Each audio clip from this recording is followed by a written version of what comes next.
kalau misalkan saya nggak lupa gitu kan, Asosiasi Pemerintah Daerah Pesisir ya, Kepulauan dan Pesisir. Kepulauan dan Pesisir. Oke.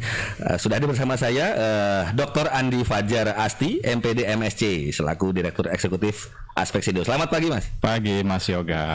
Sehat ya? Sehat. Tadi saya lihat agak berkeringat, sempat exercise sedikit itu ya. Soalnya ini telat.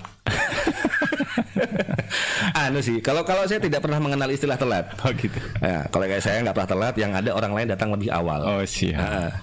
Beda. Kelamaan sarapan tadi. Oh gitu. Kelamaan sarapan. Soalnya kita keliling Balikpapan dulu nih. Oh aduh. Ternyata kuliner Balikpapan itu seksi ya. Oh iya pasti. Apalagi pagi-pagi gitu. Betul. Di kita itu banyak yang ditawarkan walaupun tidak memiliki ciri khas yang khusus. Iya ya. Rata-rata sebenarnya ada itu sebenarnya kuliner pendatang ya. Iya. Namanya multikultur. Ya jadi ya termasuk kuliner sendiri juga ada asimilasi budaya juga di dalam makanannya. Oke. Oke Mas. Ini sebelum kita mulai, mungkin harus ada pendukung-pendukung kita yang mau lewat dulu beberapa saat. Nanti kemudian kita akan lanjut kemudian perbincangan kita yang saya yakin sekali, ini nantinya akan sedikit hangat, mengingat kita sebagai negara kepulauan, walaupun ya kita juga bukan negara yang punya pulau terbanyak, masih ada lagi negara yang lain gitu kan. Tapi konsep negara kepulauan ya kita yang punya gitu kan. Jadi mungkin kita akan gali mengenai potensi-potensi dan utamanya visi menuju visi poros maritim dunia. Oke, sahabat Onyx 87 FM, kami akan kembali setelah commercial break berikut ini.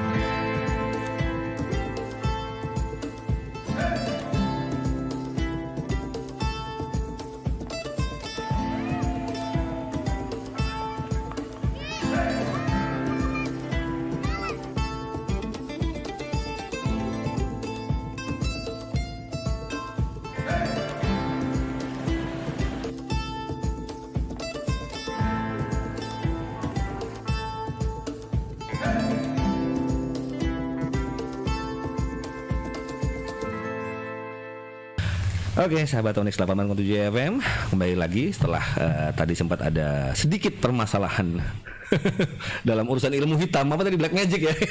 Ilmu hitam. Oke, Mas Andi Fajar ini saya panggilnya apa Mas? Enak ya? Andi aja kali ya. Mas Andi ya, oke. Banyak sekali nama Andi banyak tapi ya. Jawa Barat sama Sulawesi ya. Benar. Mas Andi. Aja kali ya. Nah, ini langsung aja ya kita ngomongin masalah pesisir dan ekonomi pesisir dan pemberdayaan manusianya gitu kan. Mengingat kita ini negara yang wilayah perairannya pun kurang lebih sekitar berapa? 12 atau 30 juta kilometer persegi ya? 99.000 garis pantai panjangnya. Garis pantainya? Ya, kedua terpanjang di dunia. Dengan kemudian 17.000 pulau yang ya ada yang masih belum kehitung kali ya. Ada yang bilang 16.000, ada yang bilang 17.000, ada yang bilang 18.000. Ini saya mau nanya dulu dari sudut pandang Aspeksindo sendiri, itu sebagai sebuah handicap atau sebuah potensi? Potensi dong. Potensi sebenarnya. Jadi jumlah pulau-pulau yang sebenarnya sudah berpenghuni tapi belum terdata juga mungkin ada. Ada yang berpenghuni, ada yang belum. Ada yang sudah terdata, yang belum. Buktinya data-data kita berbeda kan. Betul. Dari Kementerian KKP beda, dari Menko Maritim beda, dari Kemendagri beda, Aspeksindo beda. Jadi kami juga melakukan pendataan. Apalagi sampai ke GEGN ya. Iya, benar. Atau UNCLOS. Mungkin beda lagi datanya. Ya, spirit Aspeksindo kan dari UNCLOS. UNCLOS ya. Iya. Oh, jadi bisa diambil kesimpulan kemungkinan ada data dari UNCLOS mungkin agak sedikit sinkron. UNCLOS itu malah datanya kan udah lama ya. Jadi mungkin pulau ada yang sudah tenggelam, iya kan? Iya, ada juga yang baru muncul itu. Kan banyak tuh, baru muncul reklamasi misalnya, muncul tuh pulau-pulau baru. Mungkin juga pulau-pulau yang sebetulnya mungkin dari bentukan dari sedimentasi yang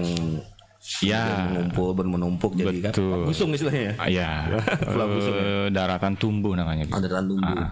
Dan itu akan bertambah terus jumlahnya ya. Iya, tergantung aktivitas manusia juga sih. Karena kebutuhan pemukiman dan seterusnya itu mempengaruhi dari jumlah dan luas daratan kita. Iya betul. Juga mengingat kita hutan hujan tropis, jadi sedimentasi juga banyak, jadi akan ada kemungkinan terbentuk pulau-pulau baru di muara mungkin ya. Iya, betul. Tapi jangan salah, banyak juga yang tenggelam. Betul. Kan tiap tahun itu malah diprediksi kenaikan permukaan air laut itu sampai 2 cm per tahun. Iya. Jadi ini harus ada sikap. Yes. Nah, ini yang saya mau tanya dulu nih. Okay. Pertama, ini kayaknya berat-berat nih. Wah, ini masalah kelautan itu mungkin agak sensitif ya. Walaupun pemahaman saya juga gak terlalu besar, tapi ya mohon edukasi saya dan juga sahabat Onyx diedukasi gitu kan. Ya, sama-sama menyampaikanlah ke publik dan pemirsa Onyx ya. Karena saya dengar Onyx ini kan paling banyak followernya ya. Amin. Alhamdulillah. Nah, fungsi Aspeksindo kan memberikan literasi maritim juga sebenarnya. Nah, ini beberapa waktu yang lalu saya sempat berbincang-bincang dengan tema dan yang kurang lebih linear lah dengan apa yang kita bicarakan ini dengan teman-teman pengajar di ITK segala macam. Jadi mengenai potensi kelautan dan kemudian sampai kemudian menyentuh ke industri perkapalan. Nah, ekonomi pesisir itu menurut Mas sendiri, Mas Andi, apa sudah digenjot secara maksimal oleh pemerintah kita saat ini? Kalau boleh menjawab agak politis sebenarnya. Wah ini belum dimanfaatkan secara baik. Kenapa? Karena kalau kita lihat dari data-data ya, nggak usah jauh-jauh lah. Data kemiskinan misalnya. Jumlah masyarakat miskin kita tertinggi itu di daerah pesisir dan kepulauan ya. Nah, ini tentu sangat terkait dengan ekonomi. Di situ ada pendapatan dan seterusnya. Di situ ada infrastruktur dan itu sangat mempengaruhi aktivitas ekonomi masyarakat pesisir dan kepulauan. Sehingga negara harus hadir. Gimana caranya supaya harus hadir? Ya tentu memberikan kue-kue pembangunan. Dan payung hukum juga. Oh ya pasti harus, karena kan kue-kue pembangunan ini nggak bisa dibagi kalau kebijakannya nggak ada gitu. Bisa jadi temuan itu korupsi dan seterusnya. Nah, ini kan harus betul-betul komprehensif. Mulai regulasinya harus diperbaiki, kemudian disentuh dengan kebijakan-kebijakan yang lebih pro terhadap masyarakat pesisir. Karena peradaban itu kan mulai masuk dari pesisir loh. Jangan betul sekali. Saya baru mau ngomong. Betul. Negara-negara luar itu kan masuk ke Indonesia kan pasti melewati Tuban, Banten dan sebagainya. Betul sekali. Dari Tanjung Priok, Tanjung Perak, kemudian masuk ke timur ya, Maluku, Sulawesi, Papua, itu pasti berawal dari pesisir. Dalam artian ya di situ ada perdagangan. Nah, mestinya kalau perdagangan itu mulai tumbuh dari sektor maritim ya kan, mestinya masyarakat pesisir yang harus lebih sejahtera.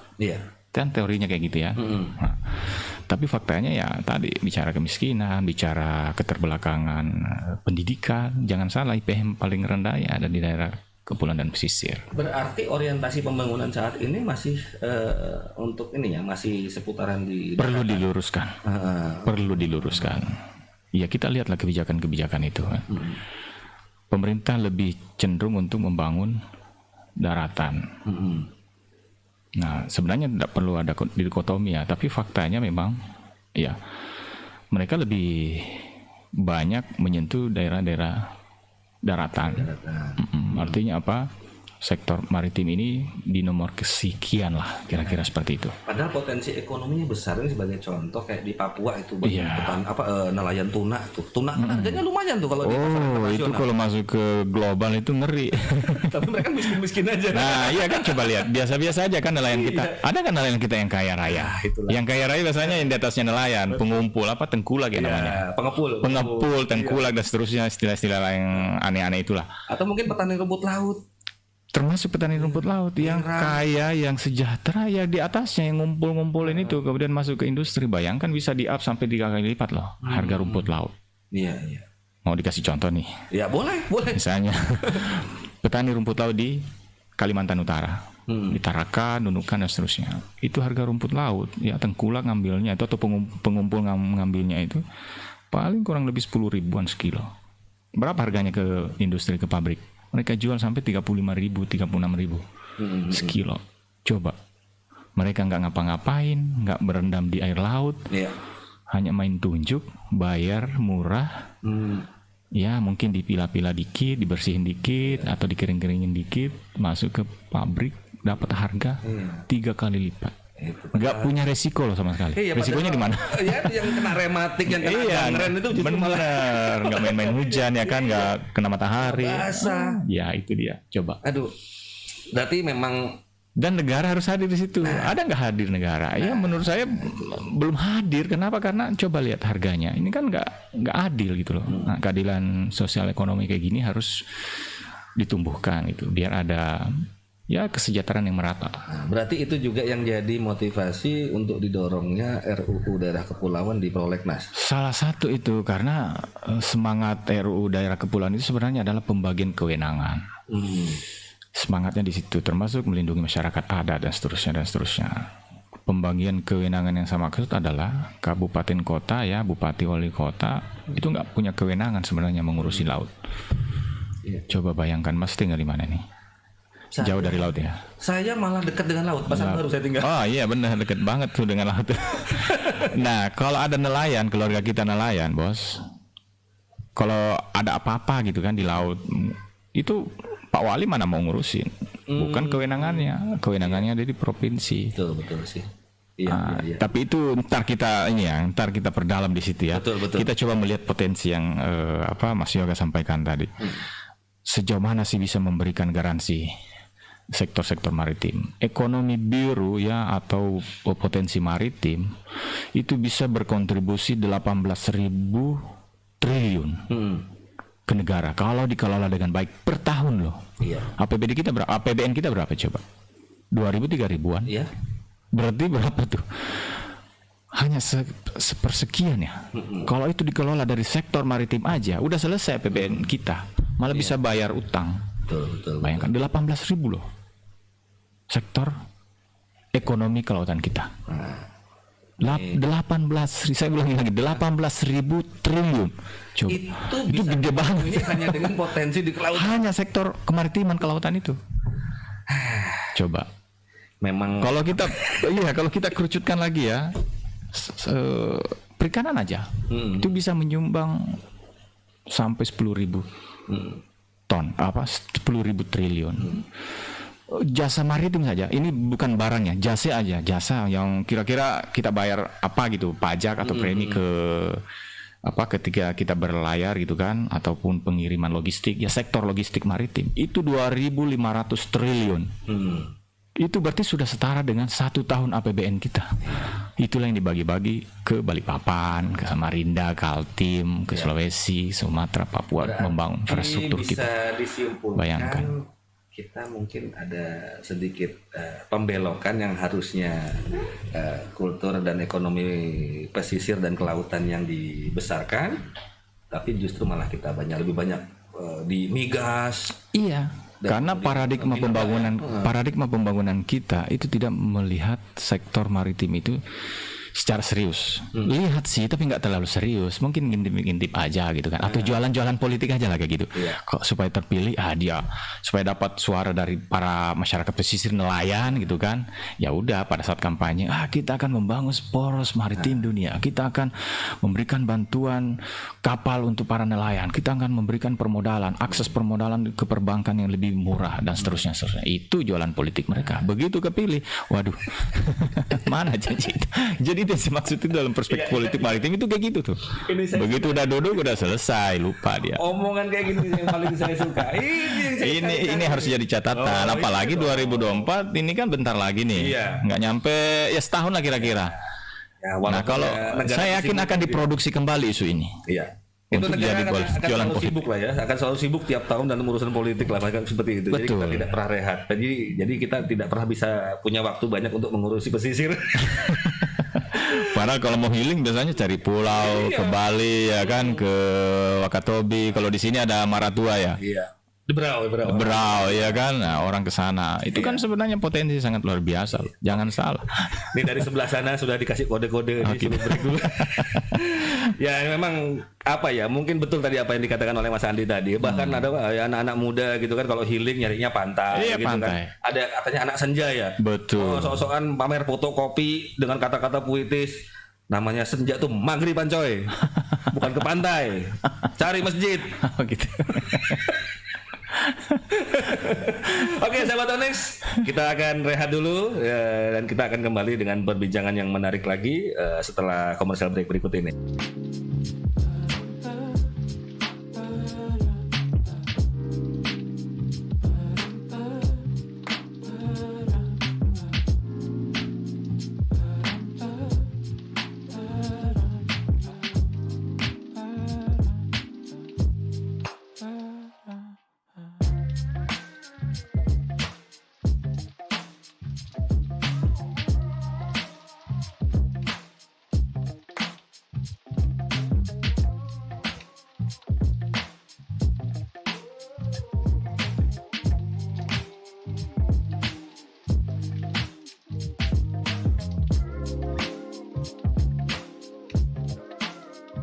Oke, sahabat Onyx 88.7 FM. Itu tadi kita di sini agak sedikit terganggu dengan countdown yang nyaring banget dari sebelah sana. Teriak-teriak 8, 7. Aduh. Oke, Mas. Ini tadi kita menyambung ke potensi wilayah pesisir tadi ya. Tadi sudah kita bicara mengenai potensi ekonomi yang sebenarnya bisa negara ini raup dari sisi kemaritiman. Bahkan sebenarnya APBN pun bisa selesai hanya dengan potensi kelautan saja, gitu kan. Tapi memang negara ini sudah terlanjur berorientasi kepada minerba, migas ya, seperti itu ya. Saya melihat negara ini mau main cepat. Nah, iya. Kalau minyak, gas, minerba lah ya, itu kan cepat itu dampaknya. Betul. Begitu gali, sedot, jual, mahal harganya tinggi. Easy money ya. Iya. Mungkin pemikirannya, aduh ngapain mikirin jauh gitu kan. Udahlah yang bisa dinikmati dulu lah untuk pembangunan atau untuk kepentingan pribadi lah kayak gitu. Ya maaf, saya melihatnya seperti itu. Kenapa? Karena faktanya ya sektor-sektor ini yang paling banyak orang main. Ya orang pusat kan mainnya coba orang ke Kaltim ngurusin apa? Mana ada yang ke Kaltim ngurusin maritim, perikanan nggak ada bos. Yang ada mau kemana? Ke Kalimantan ngapain? Biasa kalau bukan nambang sawit. Kan gitu-gitu tuh. Nah kenapa saya bilang itu ekonominya cepet? Ya itu tadi kan prosesnya nggak perlu lama nunggunya udah jadi duit. Dia tidak melihat dalam perspektif lingkungan. Bahwa minerba itu yang tadi yang kita obrolin itu akan habis pada waktunya. Kan nggak bisa didaur ulang ya. Tidak sustainable, tidak seperti dengan potensi di kemaritiman. Betul, nggak bisa. Nah itu suatu saat pasti habis. Contoh di Bangka Belitung terkenal dengan apa coba? Kalau saya biji besi kan ya. Martabak saya ingatnya. Itu martabak timah. Iya. Coba sekarang timah di Belitung masih jalan apa enggak? Jalan tapi kecil-kecilan. Nah dulu gede kan? Iya gede banget. Sekarang hasilnya apa coba? Mana lebih maju Bangka Belitung dengan Kalimantan Timur atau Jakarta atau Surabaya atau Makassar misalnya? Kalau sekarang Belitung hanya jadi sebuah pulau yang timah, banyak kan? Pencemaran. Iya. Terus timah itu kemana? Kan keluar. Betul. Yang kaya mereka kan. Kita ditinggalkan sebuah kubangan-kubangan yang banyak banget luas. Terus mau diapain itu? Bisa nanam sawit apa gitu, bisa nanam sayur di situ misalnya. Kan nggak bisa. Nah, ini kan masalah. Masalah. Makanya kita apresiasi anggota Speksindo ya, Bupati Belitung itu, Pak Sanem dulu ya. Dia kan sangat anti yang namanya tambang-tambang timah itu. Kenapa? Karena begitu udah habis timahnya ditinggal, bos. Padahal negara kan memberikan kewajiban untuk membayar recovery. Tapi kan recovery ini mereka nggak bayar depan, belakangan. Nah begitu udah selesai mereka kabur, siapa yang mau nagih? Nggak bisa, bos. Mungkin memang apa ya? Semua yang mau menagih udah dapet. yang mau sudah gimana? Udah kebagian. Kan males nyarinya. Mungkin kita tidak menentang aktivitas pertambangan. Enggak, tapi ada hitung-hitungannya. Ada hitungan-hitungannya. Ada namanya daya dukung lingkungan. Artinya lingkungan mungkin ini ditambang sekian persen aja. Boleh, itu boleh. Tapi kan dampak-dampak itu harus dihitung. Nah, kita pernah nggak melakukan itu? Faktanya kan belum pernah ada daerah-daerah pasca tambang itu malah memberikan dampak ekonomi yang lebih baik, nggak ada bos. Iya. Saya heran loh masuk Balikpapan Samarinda itu ngisi BBM antri. Yes. Mungkin bukan saya orang pertama bertanya-tanya gitu. Kok bisa antri? Saya nggak ngerti ya. Mungkin orang sini yang bisa jawab lah. Mungkin ada juga di media. Tapi kan artinya kan faktanya malah justru Jakarta yang lebih mudah dapat BBM. Ya. 1 kilo ada lagi SPBU.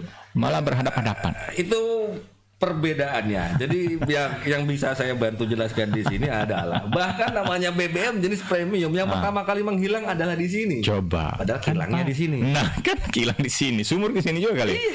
Semua sih udah nggak ada, udah Nggak ada ya. Tapi kilang di sini loh. Kilang di sini. Oh, saya jauh-jauh kan. Premium pertama hilang tuh di sini. Nggak ada premium. Padahal kan tinggal dibocorin, disambung pipa, masuk ke SPBU misalnya ya, gampangnya gitu ya.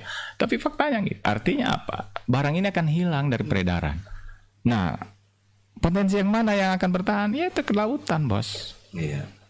Kelautan. Luas laut kita 2/3 loh dari luas negara kita. Yang penting tidak overfishing itu masih bisa sustain kan? Betul. Betul. Overfishing pun itu menjadi perdebatan karena ya memang luas laut kita, nggak bisa ditangkap semua ikan-ikan yang berenang di laut Indonesia kan. Iya. Mungkin hanya pengkategorian saja kan. Ya artinya itu bentuk kekecewaan mungkin ya, karena kan ya laut itu ikan itu kan harganya murah loh, itu dari nelayan-nelayan itu dibeli murah tapi dijual mahal ketika udah masuk pasar global. Iya. Bayangkan kayak saya ingat apa tuna sirip biru itu. Waduh. Bahkan kita tidak menemukan di pasar kita sendiri. Iya. Larinya keluar semua ya. Keluar bos. Transaksinya itu di tengah laut. Padahal itu paling mahal itu. Nggak ada yang masuk di TPI, nggak ada. Nggak ada ya? Ada. Ya ada mungkin sisa-sisa lah. Yang kita makan di restoran, di kafe-kafe, di rumah makan itu sop saudara misalnya. Ya itu sisa-sisa yang kira-kira yang bagus-bagusnya itu udah dijual. Iya, dan kita kebagian ikan kembung dan ikan layang. Nah, cuman itu kan ikan kembung dan layang kan itu yang murah. Iya. Aduh. Tapi yang kualitas wahid itu udah nggak ada. Padahal di luar sana untuk pakan ternak gitu ya. Iya, betul, diolah lagi kan. Jadi apa tuh? Konsentrat atau apa sih namanya, pakan-pakan itu yang biji itu. Iya, di kita jadi makanan hari-hari. Ya, Mbok ya, kalau ada tuna sirip biru gitu ya. Masukkan di pasarnya lokal sendiri, tapi nggak tahu jadi harga berapa ya masuk.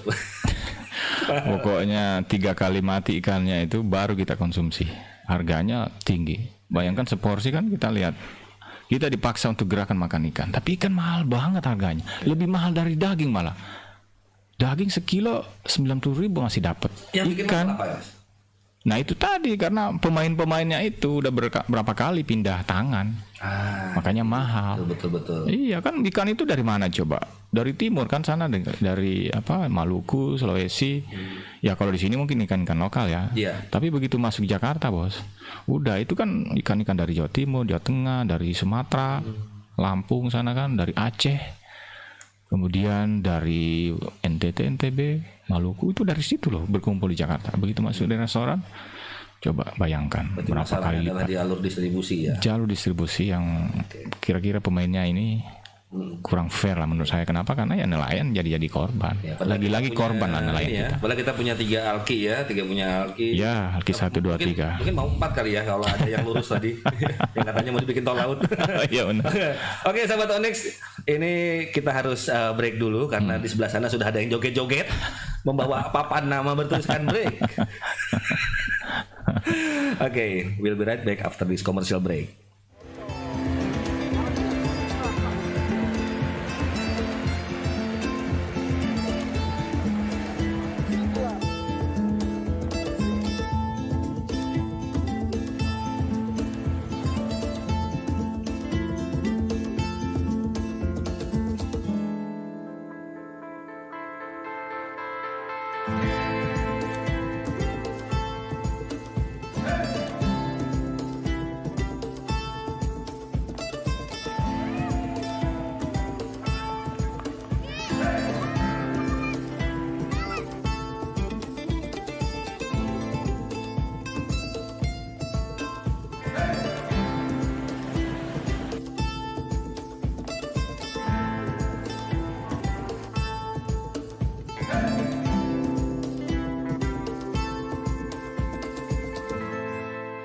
Sahabat Onyx 88.7 FM, inspiring your life. Kembali lagi dalam diskusi kita yang semakin menarik mengenai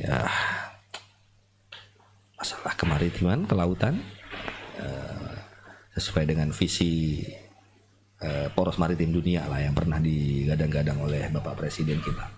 Oke. Untuk sahabat Onyx semua, perlu saya ingatkan juga bahwa sahabat Onyx bisa memantau program ini juga melalui channel YouTube Onyx Radio di Onyx Channel Indonesia dan juga di Instagram di Onyx Radio 88.7 FM. Boleh mengajukan pertanyaan, silahkan dihubungi sesuai dengan di link yang sudah tertera di Instagram. Boleh melalui komen dari kolom komen Instagram, boleh melalui kolom komentar di sesi live chat juga boleh.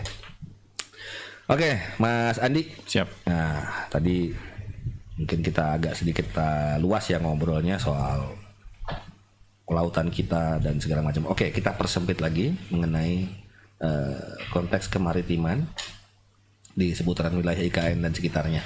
Ya, karena biar bagaimana posisi IKN sendiri kan berada di wilayah dekat-dekat pesisir ya. Oke. Dan kemudian juga jalur logistik juga memanfaatkan wilayah pesisir dan sebagainya, dan otomatis kedepannya akan menjadi wilayah-wilayah yang sibuk ya di situ ya. Nah, kalau dari Mas Andi sendiri untuk ekonomi pesisir kedepannya di seputaran wilayah Balikpapan, kemudian Penajam Pasir Utara dan sekitarnya itu bagaimana masa depan mereka, Mas? Iya, yang pertama memang masyarakat itu harus dilibatkan secara langsung ya dalam pembangunan IKN ini. Khususnya untuk masyarakat pesisir. Ya, kita telah melakukan riset di tahun 2020 ya, 2020-2021. Riset kita itu menemukan bahwa masyarakat pesisir ini tidak terlalu tahu tentang IKN, tidak terlalu tahu. Artinya apa? Ada sosialisasi yang belum sampai. Mungkin yang sibuk dengan IKN ini adalah elit. Ya, mungkin belakangan ini baru mulai ya. Tapi di awal-awal konsep ini digelorakan oleh gelora partai lagi nih. Didengungkan lah gitu. Ini susah sekarang nomenklatur kita udah banyak dikapling. Jadi begitu konsep ini dibunyikan ya oleh Jakarta, ya baru pelan-pelan, perlahan-lahan masyarakat udah mulai tahu. Tapi itu hanya sekedar tahu, nggak dilibatkan secara masif. Yang saya maksud tidak dilibatkan secara masif, mestinya mereka dilibatkan dalam menata IKN ini dalam perspektif masyarakat pesisir. Kita lihat coba dari Balikpapan nyebrang ke Penajam, itu kan langsung kita ketemu dengan masyarakat pesisir tuh, rumah-rumah yang ada di atas laut itu kan khasnya pesisir kita lah. Pesisir kita. Nah, itu kan mereka harus diberi edukasi gitu loh. Nah, edukasi, jadi mereka harus dilibatkan. Misalnya kalau mereka ini nantinya ya jadi apa gitu loh, pada saat IKN ini jadi resmi pindah dari Istana Presiden pindah, terus tiba-tiba meledak jumlah penduduk, nasib mereka kayak apa, itu harus dipikirkan tuh. Dan harus disampaikan dari sekarang supaya tidak ada ketakutan. Karena memang nantinya pasti ada bonus demografi segala kan, dan mereka harus bisa survive supaya tidak tersisih. Betul. Nah, kalau kayak gitu-gitu aja mainannya mereka, pasti menjadi masyarakat terpinggirkan, pasti itu. Dan pasti ketakutan mereka, wah jangan-jangan kayak Jakarta nih, kita diusir lagi dari sini, ini kan tanah kita, gitu-gitu loh nanti itu. Ya, mereka mungkin berkaca dari sejarah juga sih. Iya, ini memang pernah terjadi kan. Iya, itu kan banyak setiap periode pemerintahan itu pasti berhadapan-hadapan dengan masyarakat pesisir. Kenapa? Karena pengembangan wilayah itu kadang mereka jadi korban. Ya. Apa perlu mungkin mereka dilokalisir untuk dibuatkan pemukiman baru? Ya boleh aja, tapi yang jelas akses mata pencaharian mereka nggak terlalu jauh kan, itu intinya. Jadi misalkan dibuatkan sebuah dermaga untuk mereka menambatkan kapal, kemudian untuk hunian mereka mungkin agak dibiarkan agak sedikit. Betul, setuju. Supaya tidak ada undang-undang yang terlanggar. Apalagi undang-undang agraria yang katanya sempadan. Nah, sempadan itu kan jadi bahan perdebatan ya kan. Boleh nggak tinggal di situ? Boleh nggak beraktivitas itu? Yang terakhir kali itu apa? Berapa meter? 100 meter kalau nggak salah. Iya betul, tapi ini kan banyak ditolak. Kenapa? Karena kan secara geografis kondisi lahan kita kan beda-beda. Ada lahan yang landai, ada yang tebing. Iya. Nah itu gimana kan? Kalau diatur sekian meter, ya gimana ceritanya tuh? Ada yang landai misalnya di Jogja tuh. Kan kalau sempadan itu kan nggak boleh ada aktivitas di situ kan? Iya. Loh, dibanding secara geografis ya di daerah Kulon Progo tuh, Jogja kalau kita pernah kalau di sini kan nggak ada tebing ya, Nggak ada tebing, nggak ada itu. tebing. Di sana kan ada tuh banyak banget malah, ya kan gunung-gunung Selatan kapur Jawa itu, banyak gitu. iya di sana Jawa. Nah itu kan langsung di bibir pantai gitu loh. Jadi ngitungnya dari mana ya? Nah itunya gimana? Kalau ketinggiannya cuma 20 meter, 30 meter Kalau kan? nggak salah ada pelengkap dari Kepres atau apa dari apa? Ah, Nah, itu oke. yang katanya 100 meter dari pasang tertinggi dikurangi yang pasang terendah. Atau gimana? Saya juga Betul lah, itu hitungan-hitungan di atas kertasnya. Faktanya di lapangan mereka bisa nggak eksekusi aturan itu? tetap nggak bisa. Loh, faktanya coba kita ke Pantai Anyar. Nah, Sepanjang Pantai Anyar itu dijadikan tempat penginapan. Hotel bintang 5 ada saya lihat. Tapi banyak kan hotel-hotel melati itu. Bintang 1, bintang 2 melati banyak. Dan itu nutupin loh. Nutupin yang Sita bahas tadi itu, yang sempadan itu nggak ada lah gitu. Nah itu kan dua perbandingan yang kira-kira aturan ini di mana dengan kondisi di lapangan seperti itu. berarti memang Berani nggak mereka bongkar tuh hotel-hotel itu? di sana ada Coba. lokasi enak-enak di atas air ya. Itu masnya kalau ke Anyar, kalau weekend, ya ampun, full bos, harus booking 2-3 hari sebelumnya. Aduh, memang. Nah itu Wisata maksiat tetap menarik. saya nggak paham. Tapi itu kondisi masyarakat pesisir kita yang harus memang diperhatikan oleh negara. Jangan dipukul rata bos, nggak bisa. Dilarang beraktivitas ekonomi, pemukiman dan seterusnya, restoran seterusnya. Tapi di satu sisi itu dicari orang. Nah, bagaimana kalau seandainya ada pemukiman di atas air atau pantai ya, di bibir pantai, tapi bersertifikat? Nah, betul. Kita di aspek Sindo ya menggagas bekerja sama dengan Kementerian Pertanahan ya, ATR kemarin di Wakatobi 2022 ya. Kita ada pembagian sertifikat untuk masyarakat yang hidup di atas air. Tapi tidak bisa dipindah tangan kan? Nggak bisa, tapi ada sertifikatnya. Udah bisa diagunkan lah kira-kira seperti itu.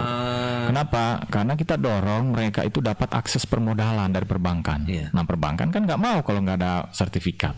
Nah sertifikat itu bisa dijadikan jaminan untuk pengembangan bisnis. Jadi sekarang pemukiman yang di atas air sekalipun dan bersertifikat sudah bisa dijadikan Bisa, agunan. ada agunannya udah bisa. Jadi pemerintah udah pikirkan juga di situ. Kita beri apresiasi lah, luar biasa dikasih atensi di situ. Tapi ini harus diteruskan, jangan cuman simbolis aja, tapi betul-betul didata gitu loh, masyarakat yang hidup di atas air.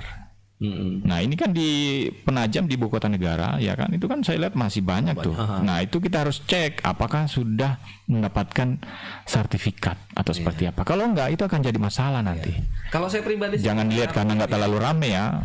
saya pribadi nih berpandangan bahwa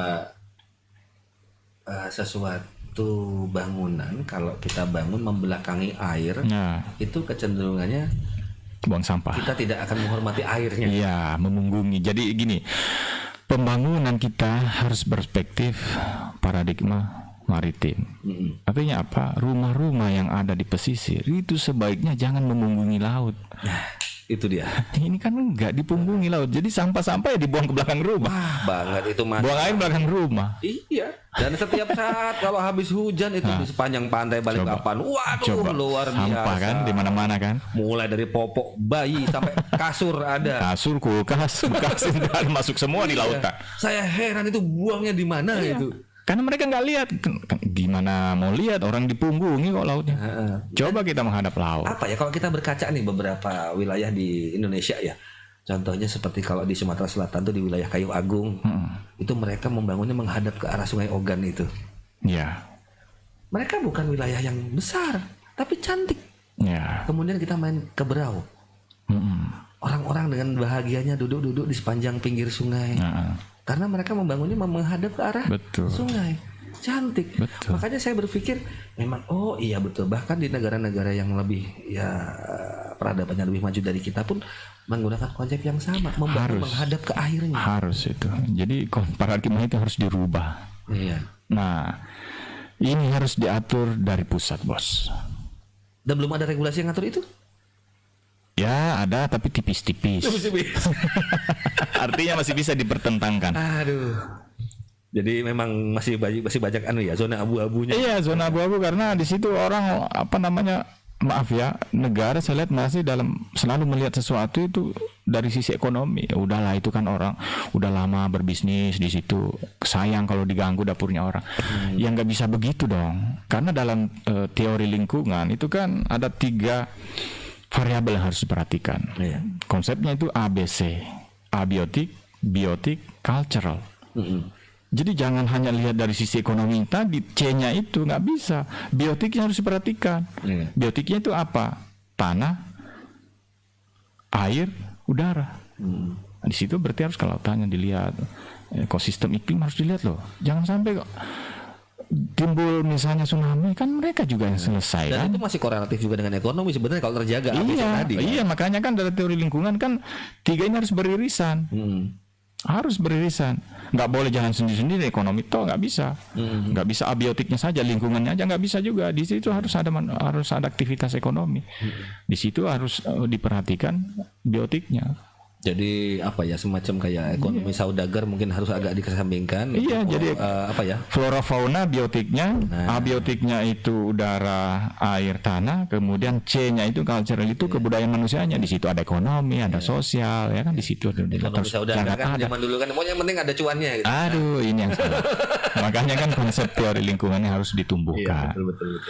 Nah, lagi-lagi kenapa saya menegaskan harus hadir negara, karena berbeda ya, perlakuan pendekatan yang harus diberikan setiap daerah itu berbeda, karena itu tadi secara geografis gunungnya pun berbeda. Iya. Ya kan, tadi ada yang landai, ada yang pasir, ada yang gunung, ya kan, gunung Gunung Kapur, ya seperti di daerah Jawa dan daerah Karang itu, dan di pantai Sulawesi bagian selatan utara, itu kan banyak tuh. Betul. Nah, ini yang harus dirapikan lagi. Nah, gimana mau rapi, Bos, kalau negara membonsai kebijakan di daerah? Kebijakan ada yang dibonsai, banyak banget. Contohnya apa dia? Contohnya ke persoalan kewenangan pengelolaan laut. Yang punya kewenangan laut, yang punya kewenangan untuk mengelola laut itu ada di tangan gubernur atau pemerintah provinsi. Jadi kewenangan mengelola laut itu tidak diserahkan ke kabupaten kota. Jadi kepala daerah tingkat 2 tidak bisa. Nggak ada. Bupati wali kota itu nggak punya sejengkal pun laut. Nggak punya sejengkal pun laut. Yang punya adalah apa? Provinsi gubernur. Pertanyaannya, mampukah seorang gubernur mengurusi laut yang begitu luas, jauh lagi? Kalau didelegasikan ke tingkat 2 gimana? Mestinya, tapi kan Undang-Undang Otonomi Daerah menegaskan tidak memberikan ruang ke situ. Makanya muncullah RUU Daerah Kepulauan. Ya. Spiritnya itu supaya mengambil kewenangan itu, ya kan, kemudian diberikan ke bupati wali kota. Mereka yang punya hak mestinya mengelola itu. Kenapa? Lebih dekat dengan masyarakat. Dinas kelautan sampai tingkat 2 ada. Perikanan nggak ada lagi sekarang. Masih ada, tapi udah mulai perlahan dirubah nomenklaturnya. Dinas pangan, perikanan sekarang enggak, sekarang malah dinas di kabupaten kota itu dinas perikanan aja. Masih ada, tapi ya dikit lagi, tapi akan hilang itu. Kenapa? Karena dia pisah antara kelautan dengan perikanan. Iya. Ini kan logikanya. Kelautan itu diserahkan ke provinsi, dinas kelautan ada di provinsi, dinas kelautan di kabupaten kota itu penahanan dihilangkan. Iya, di Kaltim ada nggak dinas di kabupaten kota Kalimantan Timur ada nggak dinas kelautan? Kelautan nggak ada sih. Ada. Itu dinas yang ada dinas perikanan. Kenapa? Karena aturannya kayak gitu, otonomi daerah itu. Di situ yang saya bilang itu dibonsai. Jadi ada yang ganjil gitu loh. Iya, dinas perikanan. Jadi dinas perikanan ngurusin ikan yang ada di daratan, seperti danau, sungai. Tambak, itu pun tambaknya nggak boleh di laut loh. Kalau di laut urusannya gubernur. Nah, inilah yang harus dirubah. Kenapa? Supaya mendekatkan birokrasinya. Iya, itu hal yang. Jadi kalau ada nelayan butuh bantuan, ya jangan harap seorang wali kota Balikpapan mau turun tangan. Iya, jadi memang buat apa ya, masyarakat pesisir juga tidak perlu sampai harus menyalahkan pemerintah wali kota atau bupatinya. Jangan salahkan kalau semeraut bos, sampah masuk di laut. Iya. Jangan disalahkan bupati wali kota, salahkan gubernur. Kenapa? Ya mereka yang punya urusan. Betul. Ini Padahal setahu saya hal baru. Nah, ini harus diluruskan karena beberapa pertemuan kita dengan kepala daerah, dalam hal ini gubernur ya, itu belum kita menemukan ada gubernur yang mau mengurus itu loh. Misalnya Pak Ali Mazi, gubernur Sulawesi Tenggara, hampir tiap hari loh dia bunyikan tuh, tolong kewenangan itu diserahkan kabupaten kota. Ya paling rajin teriak-teriak beliau. Iya, karena sebagai ketua Badan Kerjasama Provinsi Kepulauan ya. BKS. Iya, BKS. DK lupa saya namanya. Badan Kerjasama Provinsi Kepulauan. Nah, ini udah ada komitmen urusan laut 0 sampai 4 mil serahkan ke kabupaten kota. Iya. Tapi itu kan hanya gagasan-gagasan aja. Artinya itu usulan mereka ke DPR untuk disahkan melalui undang-undang RU daerah kepulauan itu tadi. Supaya ada pembagian kewenangan tadi. Kenapa? Karena akses ke laut bos itu urusannya bupati wali kota loh. Misalnya jalan-jalan yang ada di daerah pesisir tuh menuju pelabuhan, menuju tempat pelelangan ikan, itu kan dibangun oleh kabupaten kota. Iya. Nah, tapi pajaknya masuk ke provinsi. Kan TPI kan dikelola oleh provinsi. Padahal jalan menuju situ kan dibagusin oleh bupati wali kota. Mereka nggak dapat apa-apa tapi dikasih akses, dibagusin lagi, dipercantik. Karena kalau jalannya jelek, mereka yang didemo, mereka yang diprotes. Bisa-bisa nggak kepilih lagi kalau mau maju. Iya. Padahal sebenarnya logikanya gimana nih? Kita bagusin nih TPI-nya. Tapi TPI ini punya siapa? Kan punya provinsi. Iya. Mestinya kan harus punya orang lokal gitu. Orang lokal siapa? Bupati wali kota mestinya. Jadi memang supaya ya ada PAD dari situ. Karena betul. aksesnya kan keluar dari APBD daerah. Jadi masyarakat yang ada di pinggir pantai, waduh. Nah, masyarakat yang di pinggir pantai, maaf ini ya, hanya sedikit yang tahu persoalan ini, bahwa ini bukan urusannya bupati wali kota. Tapi begitu ada masalah, mereka teriak kemana coba? Bupati bos, wali kota bos yang dicari. Dia cari, ini nggak beres ini, nelayan kita ini butuh bantuan lampu misalnya, butuh kok BBM-nya mahal, harus subsidi lah bla bla bla. Coba, ngapain disubsidi bos? Loh kalian ini kan diurus sama provinsi. Betul. Kan gitu, akhirnya kan lepas tangan. Yang korban siapa? Nelayan bos, masyarakat pesisir. Mereka yang korban sebenarnya dari perdebatan kewenangan ini. Makanya kita dorong RUU daerah kepulauan ini supaya kewenangan bupati wali kota itu dikembalikan. Sebenarnya sudah pernah, tapi kan dirubah lagi, apalagi sekarang dikunci lewat undang-undang Cipta Kerja itu. Cipta Kerja lagi. Lah ya, diatur lagi di situ. Dan itu juga sempat saya bertanya dengan wali kota yang sebelumnya waktu pada saat rame demo-demo. Nah, itu kan Omnibus Law. Saya pelajarilah isinya. Itu salah satu yang saya cermati adalah ada potensi kewenangan daerah dalam hal pengawasan itu kan dipangkas tuh. Saya tanyakan itu. Betul. Nah ya kan parah bos. Gak mungkin gini loh, logikanya gimana? Katanya gubernur akan bentuk UPT. Itu katanya bos. Memang ada yang mau ngeluarin duit untuk bangun UPT. Unit pelaksana teknis ya di daerah ya. Misalnya gubernur nih untuk memantau aktivitas kelautan, dibangunlah di situ UPT. Misalnya Kalimantan Timur, dikeluarin UPT untuk bangun di setiap daerah. Itu kan baru anggaran bos. Ngapain lu berdiri sendiri? Kan sudah ada pegawai negara juga lo di daerah. Kan ada ASN. Ngapain harus bangun infrastruktur? Satu. Yang kedua, rekrutmen pegawai kan harus ada tuh. Nggak mungkin dong dicomot dari provinsi terus ditempatkan daerah. Potong leher saya kalau ada daerah, ada pegawai yang mau ditempatkan jauh di pesisir. Nggak ada.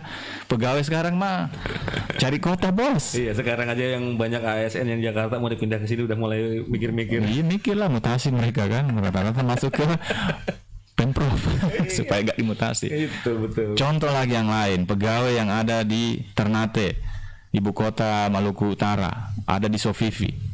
Mau nggak ASN itu pindah ke Sofifi? Lihat aja di lapangan, nggak ada bos yang mau tinggal di situ. Mungkin ada sebiji dua biji yang kira-kira kalau jam kerjanya agak pagi ya mereka mungkin nggak ke Ternate. Tapi faktanya dibangunkan rumah, nggak mau tinggal di Sofifi. Karena kenapa? Sepi kan di sana. Betul. Nah, kultur kita ini kan komunal gitu loh, suka rame-rame. Makan nggak makan, yang penting ngumpul, kan gitu. Kalau di Jawa Barat namanya ngariung. Mungkin di tempat-tempat lain juga ada istilah-istilah lainnya. Pokoknya intinya adalah ngumpul ya. Betul. Nah, inilah yang harus dipikirkan. Jadi maksud saya, barang ini kan ada di DPR ya, nggak usah terlalu arogan. Oh hahihu. Udahlah, ini fakta loh. Masa bupati demo, masa wali kota demo untuk memperjuangkan ini, kan nggak perlu. Tapi coba lihat teriakan-teriakan dalam masyarakat nelayan kita. Mereka menginginkan itu supaya mereka lebih dekat. Jadi kalau ada apa-apa ya bupati wali kota tanggung jawab. Jangan larinya ke gubernur. Ya nggak ada urusan bupati wali kota, nggak ada. Itu paling kalau ada bantuan-bantuan itu karena inisiatif aja. Tapi hati-hati loh, bisa jadi temuan itu karena bukan kewenangannya. Nah itu kan repot kita. Dari SDM nggak mungkin bos bisa kita rekrutmen pegawai sebanyak itu. Itu kan habis-habisin anggaran. Jadi kan ada di daerah itu harus diberdayakan gitu loh. Memang mimpi untuk menjadi visi poros maritim. Jadi masih jauh panggang dari api. Jauh bos. Kalau kewenangan ini tidak dikembalikan, udahlah itu mimpi tuh. Itu kuncinya. Ya? Iya pasti itu. Jadi kembalikan kewenangan kepada daerah tingkat 2. Gimana mau jadi poros maritim dunia bos? Nangkap ikan izinnya di mana? Gubernur. Provinsi, betul. Iya. Memang ada nelayan yang tinggal di pulau yang jauh banget itu, terus datang ke ibu kota provinsi ngurusin perizinan. Dan kemudian dari KKP sendiri juga ada juga loh dari KKP. Banyak harus ada regulasi kan? Iya. Kalau saya lihat ini nggak mau bagi-bagi kue aja. Apa itu? Hujan tidak merata? Hujannya nggak merata. ngumpul aja di ya. Sebagian ada yang hujan banget. Padahal sebenarnya nggak bisa ngelola gitu loh. Kenapa sih nggak dilibatkan teman-teman daerah? Kan mereka juga bagian dari pemerintah, bagian dari negara yang harus hadir. Iya, ini saya suka nih bintang tamu kayak gini, suka saya. Harus provokatif ya. Tapi kita kan orang lapangan mas, jadi kita tahu lah. Makanya kita pengen itu kalau kunker ya masuklah ke pulau pesisir, bukan untuk selfie kota-kota. Biar bagaimana sahabat Onyx perlu ketahui juga, Mas Andi Fajar Asti ini selain direktur eksekutif di Aspek Sindo juga yang hitungannya merupakan domainnya dia dalam masalah pesisir dan sebagainya dan kepulauan. Ya beliau ini juga ketua Asosiasi Pasar Sarjana ya. Jadi kompetensinya ada. Nah, kalau misalkan Anda semua menggugat saya karena masalah kompetensi, betul. Saya tidak punya kompetensi selain cuap-cuap doang. Kita by data Mas, karena kan kita dari background kampus ya. Iya. Jadi kalau kita ngobrol itulah data-data yang kita temukan di lapangan. Betul. Termasuk saya juga mendapatkan sejumlah hal itu karena memang terkait dengan hobi ya. Hobinya saya adalah foto dan suka memfoto landscape di seputaran Teluk. Kadang saya naik kapal sana foto dan memang banyak hal menarik yang bisa kita jumpai di sana. Kehidupan masyarakat pesisir bagaimana, kendalanya bagaimana, dan kemudian kenapa sih kayak contoh kayak pulau terluarnya Balikpapan ini kayak bala-balakan kok masuknya Sulbar kok nggak ke kita yang hitungannya lebih dekat gitu kan. Tapi ternyata memang ada beberapa hal yang bisa dijadikan bahan pemikiran ya. Betul. Bahwa ternyata memang mungkin Balikpapan ini memang dari sananya sudah ditakdirkan menjadi sebuah kota yang jadi kota hub gitu ya. Kita yang jualannya nih. Betul. Gitu kan. Lu punya budaya apa, lu punya kesenian apa, punya tempat wisata apa. Tapi masuknya dari sini. Iya. Nah, kita yang jualan package-nya. Ekonomi dan lagi-lagi cuan. Betul. Jadi tetap intinya adalah betul larinya adalah masalah ekonomi kan, betul. Cuman beberapa aspek tadi yang mungkin disebutkan oleh Mas Andi tadi memang harus dijadikan masalah pertimbangan juga kan. Harus itu. Kalau enggak ya kalau misalnya pertentangan itu antar provinsi mungkin masih mending ya. Tapi kalau sudah antar negara bos, ya betul. Coba kita lari ke Kaltara, daerah Nunukan perbatasan Malaysia. Banyak fakta-fakta masyarakat kita itu yang malah barter ekonominya ke sebelah. Tuh. Karena menganggap lebih care. Ya itu fakta. Lebih lengkap. Ya. Itu fakta loh. Belum gangguan dari bajak laut dari negara mana nggak tahu lah itu. Coba. Belum lagi di Natuna. Iya, belum Natuna daerah Sulawesi Utara sana ya. Sektor kelautannya itu mereka lebih suka berbisnis ke Filipina. Betul. kan lebih dekat tuh Ya, pasar globalnya kan. ya. Transaksinya di mana ya, nggak perlu masuk ke TPI Sulawesi Utara apa di Manado, di laut udah transaksi udah selesai, dapat cuan pulang. Mereka dapat karena mereka yang mereka pahami hanya itu gitu kan. Harusnya itu dilindungi, negara hadir di situ kan, infrastruktur kita lengkap sebenarnya, resource kita ada, kita punya kepolisian, Pol Air, kita punya TNI AL untuk kedaulatan maritim. Iya. Dan kemudian baru-baru ini Bapak Presiden Joko Widodo juga baru meresmikan sentra industri yang katanya terbesar nanti se-Indonesia di Kalimantan Utara. Ya. Dan mungkin kedepannya bisa akan mensupport industri perikanan di Kalimantan ini mungkin. Harus. Iya. Harus kan, IKN kan akan tumbuh ekonomi baru di sini kan, 2 juta pegawai akan masuk sini. Iya. Itu berarti setara dengan 4 kali lipat dari Balikpapan kalau nggak salah. Iya. Iya kan? 2 juta itu. Nah ini kalau tidak ada penyangga pangan itu berbahaya itu. Artinya harga-harga pasti akan mahal. Iya. Karena langka gitu loh. Dan Kalimantan Timur juga agak sulit untuk memproduksi pangannya sendiri. Iya, betul. Jadi harus bekerja sama dengan tetangga. Seperti dengan Sulsel dan Sulbar. Makanya mereka punya agreement untuk masalah beras, kemudian daging dan sebagainya. Iya. Jadi itu emang ketahanan pangan wajib hadir di situ. Tapi jangan lupa Kalimantan Timur itu punya garis pantai yang panjang. Nah, itu makanya pangan kita itu harusnya dari laut yang paling mesti didot. Iya. Harus banyak makan ikan supaya, kalau orang dulu bilang katanya supaya pintar. Ya kalau saya bilang sih kalau sekarang supaya kenyang. Yang penting kenyang dulu ya. Masalah gizinya nanti ya. Oke, Sobat Onyx 88.7 FM, tanpa terasa 1 jam sudah kita berbincang-bincang. Sampai lupa dengan waktu, sampai dengan lupa kalau di depan sana sudah ada yang memberikan kode bahwa waktunya sudah habis. Jadi ternyata waktu yang mestinya 4 segmen dipangkas menjadi 3 segmen dengan segmen terakhir yang dibiarkan sepanjang ini tadi. Biar sahabat Onyx ini utuh yang dengarnya. Betul. Memang apa ya?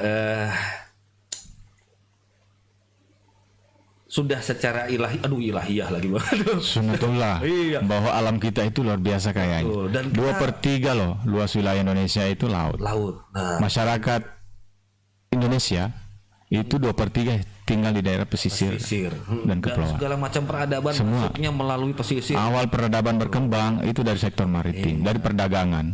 Jadi laut ini sebenarnya bukan memisahkan tetapi menyambungkan. Ini paradigma yang gini-gini juga harus diluruskan. Kita kan selalu ini kita dipisahkan laut, enggak, justru laut itu penyambung. Itulah sebabnya kenapa di pertanyaan saya pertama tadi adalah apakah itu handicap atau sebuah potensi? Betul. Ini yang tidak kita rubah karena paradigmanya tadi itu harus memandang laut, bukan memunggungi laut. Negara-negara maju pun seperti itu. Yes, betul. Saya sepakat dengan itu. Oke, Sobat Onyx 88,7 FM. Diskusi ini harus kita sudahi dulu. Siap. Dan mudah-mudahan kedepannya kita bisa bertemu lagi, Mas Andi. Oke. Dengan pembicaraan masalah kelautan yang mungkin sama halnya dengan potensi laut yang tak kunjung habis. Waduh. Jadi pasti banyak materi yang bisa kita bicarakan di situ. Ya, untuk closing statement dari saya adalah bahwa memang kita kita memang ditakdirkan hidup di sebuah negara kepulauan dengan wilayah laut yang sedemikian luas. Jadi hal semacam itu harusnya kita bisa jadikan sebuah potensi yang bisa kita kerjakan, karena seperti apa yang disampaikan oleh Mas Andi tadi, bahwa memang sebenarnya potensi kelautan apabila digarap dengan maksimal itu justru akan bisa menutupi APBN negara kita 18.000 triliun dan mudah-mudahan kedepannya bisa dijadikan pertimbangan kepada para pemangku kebijakan dan kemudian pembuat regulasi bahwa potensi kita yang utama sebetulnya adalah di kelautan harusnya. Jadi oleh sebab itu mungkin tidak ada salahnya untuk para wakil rakyat di sana untuk memikirkan ulang untuk mempercepat pengesahan RUU daerah kepulauan tadi ya Mas Andi ya. Siap. Ya. Udah 4 periode DPR. Jadi kurang lebih 20 tahun itu terkatung-katung. Jadi memang sudah waktunya. Oke, sahabat Onyx, kita sudahi dulu pembicaraan kita hari ini. kita akan bertemu lagi di hari Rabu seperti biasa. Jadi tetap dengarkan terus Onyx 88,7 FM and be inspired. Listen to Onyx Radio, 88.7 FM. Inspiring your life.